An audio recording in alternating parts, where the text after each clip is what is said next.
Quando eu penso em George Clooney, a primeira coisa que me vem à cabeça é a ideia de um astro à moda antiga. Um astro que Hollywood parece ser incapaz de fabricar nos dias de hoje, que são tão tomados por redes sociais e por uma necessidade quase patológica de aproximação do artista do seu público.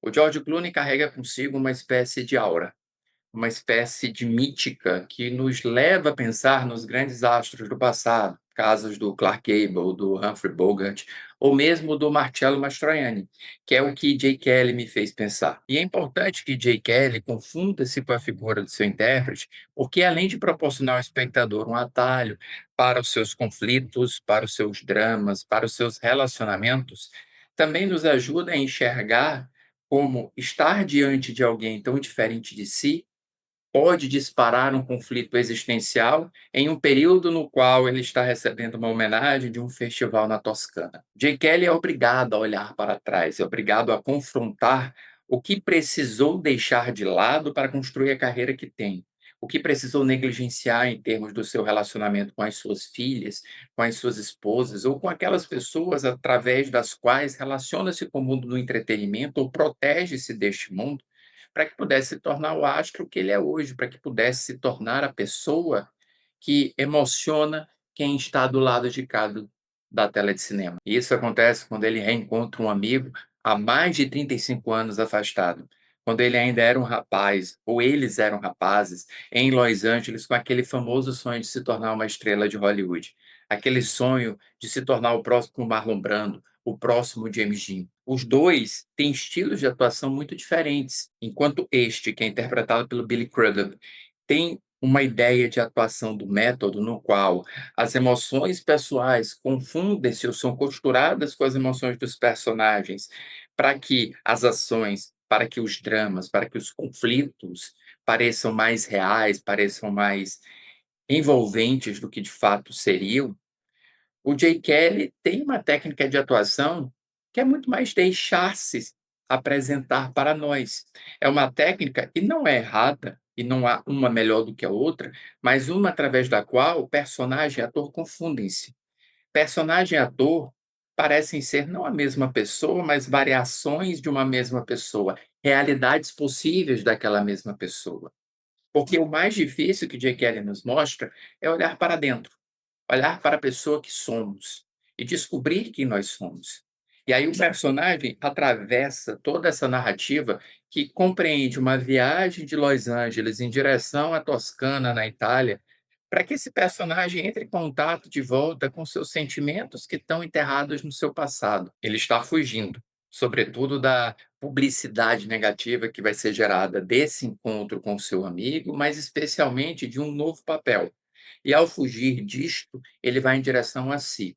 Ao fugir do trabalho, ele vai em direção à pessoa que ele poderia ter sido. Ele fica diante da sua paternidade frustrada, dos seus relacionamentos quebrados e da sua amizade combinada com o relacionamento profissional com o seu empresário, interpretado pelo Adam Sandler. Mais um daqueles muitos papéis que o Adam Sandler cala a boca de algumas pessoas e que só é capaz de fazer comédia. Ele serve como o atalho emocional para que nós, pessoas comuns, consigamos alcançar o degrau onde está Jay Kelly, que é um degrau muito mais superior do que o nosso, ainda que, se você reparar bem, as roupas que ele utiliza na narrativa ficam sempre sujas, como se ele precisasse degradar a sua própria personalidade, a sua própria superfície retratada pelas suas roupas de linho, de cachemir, para que ele chegasse ao nosso nível.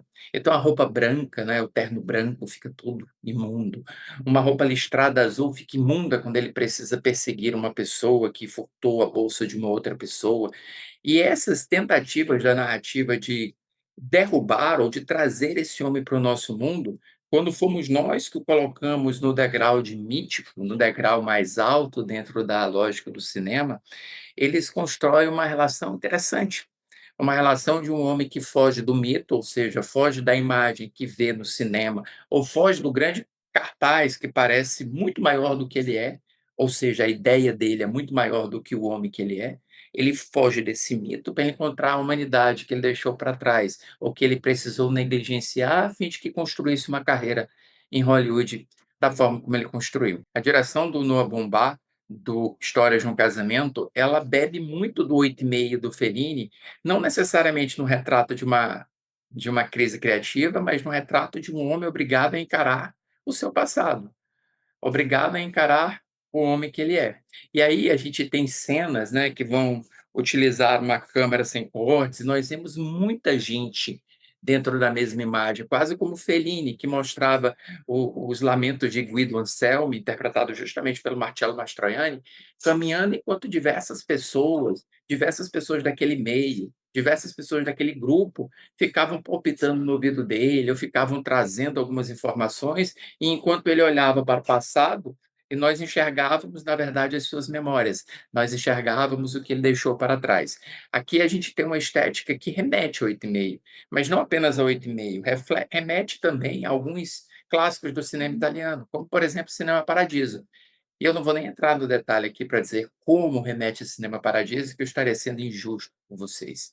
Mas é uma cena que, igual ao clássico do Giuseppe Tornatore, é uma cena emocionante, porque é uma cena que nos obriga a encarar não a carreira do J. Kelly apenas, mas a carreira daquele ator que o interpreta.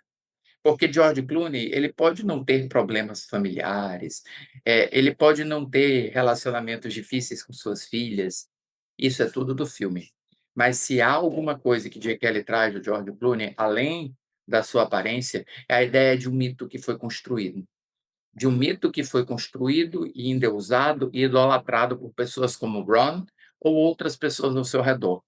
Alguns conseguem enxergar além do mito e o abandonam. Outras só conseguem encarar o mito. E mesmo que encare suas deficiências, sempre procuram-no, porque a sua vida passou a ser devotada a ele. E, de certo modo, eu vejo George Clooney aqui, não só porque é sofisticação, não só porque o status dele na indústria se confunde com o do personagem, mas sobretudo porque o George Clooney é, como eu falei no início da crítica, uma ideia mítica de um astro da moda antiga. E, hoje em dia, quase nunca nós conseguimos encontrar alguém igual a ele. J. Kelly é imperfeito. Pensando na imperfeição, quando eu lembro de algumas críticas que eu vi sobre o filme, antes de gravar esse vídeo, eu fiquei um pouco frustrado de perceber como as pessoas criticavam-no, porque nós acompanhávamos um homem em um status social mais alto, porque nós não nos aprofundávamos tão bem nos seus dilemas, quando, na verdade, isso sempre aconteceu no cinema, né, esse desejo de investigar esses mitos, esses homens, essas mulheres que colocamos em um patamar diferente e descobrimos que, na verdade, eles são iguais a nós. J. Kelly é emocionante, é muito bem atuado, é bem dirigido. A cena inicial do filme, inclusive, uma cena muito bacana de um retrato de virtuosismo cinematográfico que vale muito a pena conferir na tela da Netflix, e para o filme eu dou 3,5 estrelas em 5. Eu sou Márcio Salles, sou crítico de cinema do Cinema com Crítica. Você está aqui no meu canal, assista outras críticas, assista as minhas entrevistas com nomes do cinema brasileiro e internacional, e fiquem de olho também no meu aviso de cursos e muito mais.